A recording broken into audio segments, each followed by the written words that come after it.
இல்ல இல்ல இல்ல இல்ல இல்ல இப்படி கிடையாது. எல்லாம் முதல்ல இருந்து ஆடு ஆடு.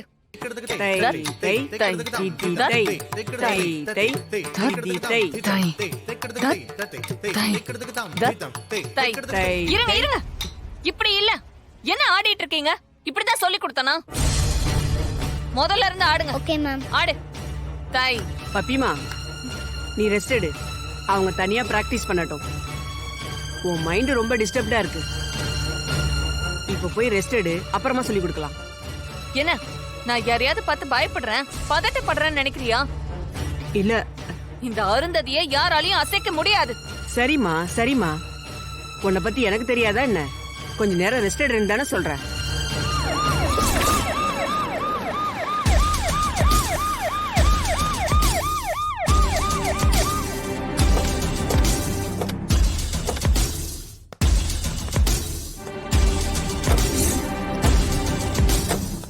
அம்மாடி, போலீஸ் வந்திருக்காங்க.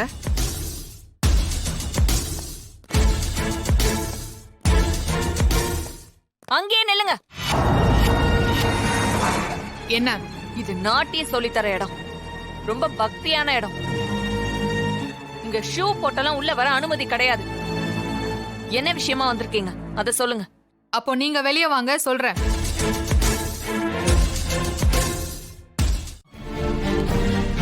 பெரியப்பா, இந்த கம்ப்ளைண்ட் யார் கொடுத்தது? நான் தான் மாமா கொடுத்தேன். என்னடா முட்டாள்தனம் பண்ணிருக்கேன்? மாமா என்ன சொல்றீங்க? இந்த காரியத்தை அருந்ததி பண்ணிருக்க மாட்டான் தான் நான் சொல்றேன். ஆனா இவதானே டான்ஸ் ஸ்கூலுக்கும் வீட்டுக்கும் வந்து பிரச்சனை பண்ணா, வீட்டுக்கும் வந்து மிரட்டிட்டு போனா. அப்போ நிச்சயமா இவதான் சாண்டிலரை விட வைக்க ஆளை அனுப்பி வச்சிருக்கணும். அதனாலதான் மாமா கம்ப்ளைண்ட் கொடுத்தேன். இல்ல, நிச்சயமா அவ பண்ணிருக்க மாட்டா. அப்போ இது பண்ணது யாரா இருக்கும்னு நினைக்கிறீங்க பெரியப்பா?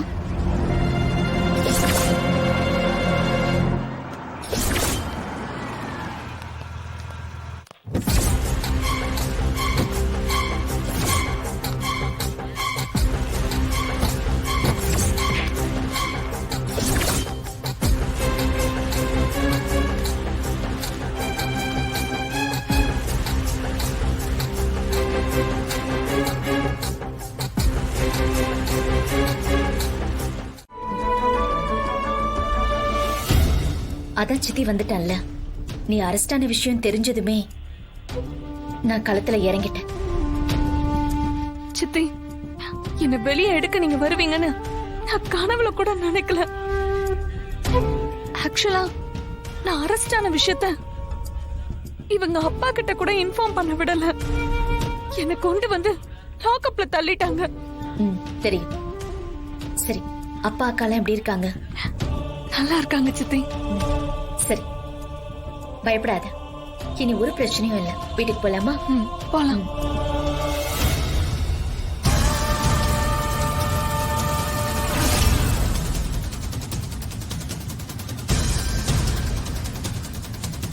ஏய்,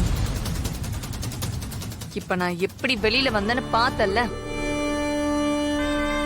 ஆனா என் கையில ஜதி கட்டையும் கால்ல சலங்கியும் போட்டு ஆடிட்டு இருந்த என்ன என் கையில விளங்க மாட்டி என்ன லாக்அப்ல உட்கார வச்சிட்டல. உன்னை நான் சும்மா விட மாட்டேன்டி. நான் மறக்க மாட்டேன், மறக்கவே மாட்டேன். அருந்ததி, போய் கார்ல உட்காரு. அண்ணா, கூட்டிட்டு போங்க. அருந்ததி, போலாம். மாமா வாங்க. உனக்கும் அந்த அருந்ததிக்கும் நடக்கிற சண்டையில நடுவுல புகுந்து எப்படி பிளே பண்ணனு பார்த்தல்ல. அருந்ததி ஏன் அக்கா பொண்ணுதான். நீ அவளுக்கு எதிரா நாட்டிய பள்ளி ஆரம்பிச்சது தெரிஞ்சு அவ உங்க கூட சண்டை போட்டிருக்கான்னு தெரிய வந்தது. இத நான் எனக்கு சாதகமாக்கிக்க பார்த்தேன். நான் தான் சாண்டிலேர் மாட்ட ஆள் அனுப்பி அது விழற மாதிரி செட் பண்ண. என்னோட பிளானும் கரெக்டா ஒர்க் அவுட் ஆச்சு. இதுல நீங்க அருந்ததி மேல கம்ப்ளைண்ட் கொடுப்பீங்க, அருந்ததிய தூக்கி உள்ள வைப்பாங்கன்னு நான் எதிர்பார்த்த ஒவ்வொன்றும் நடந்துச்சு. நான் அனுப்பின ஆளே நானே கொண்டு வந்து சரணடைய வச்சேன். எப்படி ஐடியா? இதெல்லாம் நீ சொல்லி தெரிஞ்சுக்கிற அளவுக்கு நான் ஒன்னும் முட்டாள் இல்லை.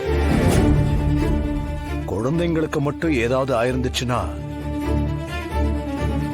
உன்னை காலத்துக்கும் கழித்து இங்க ஜெயிலுக்கு அனுப்பியிருப்பேன். குழந்தைங்க மேல சாண்டி லைரை விழ வைக்கிற அளவுக்கு நான் ஒன்னும் முட்டாள் இல்லை. இத்தனை காலமா நான் மட்டும்தான் உன் குடும்பத்துக்கு பகையா இருந்தேன். இப்போ அருந்ததியும் பகையாளி ஆயிட்டான். மாயாவை ஒழிச்சு கட்டணும்னு ஒரு வெறியில இருக்கான். அந்த வாய்ப்பை பயன்படுத்தி அவளை அழகா கொம்பு சீவி விடுற. இதுக்கப்புறம் இந்த மாயாவால நிம்மதியா டான்ஸ் ஸ்கூல் நடத்த முடியும்னு நினைக்கிறீங்க? பகல் கனவு காண்றதையே தொழிலா வச்சிட்டு இருக்க. ஆனா நீ நினைக்கிற மாதிரி நிம்மதியை இழக்க போறது நீயும் உன்னுடைய அருந்ததியும் தான். இங்க பாரு மாயா, நிம்மதியை இழக்க போறது நீங்களா இல்ல நாங்களான்னு பாக்கலாம். உனக்கு எதிரா ஏவி விட இப்ப எனக்கு ஒருத்தி கிடைச்சிட்டான். இனிமே நான் என்ன சொன்னாலும் என் அருந்ததி கேட்பா. அவளுக்காக நான் என்ன வேணாலும் செய்வேன். ரகுராம், என்னோட ஒரே குறிக்கோள் உன்னையும் உன் குடும்பத்தையும் அழிக்கிறது மட்டும்தான். அதுக்காக நான் எங்க வேணாலும் வந்து நிற்பேன்.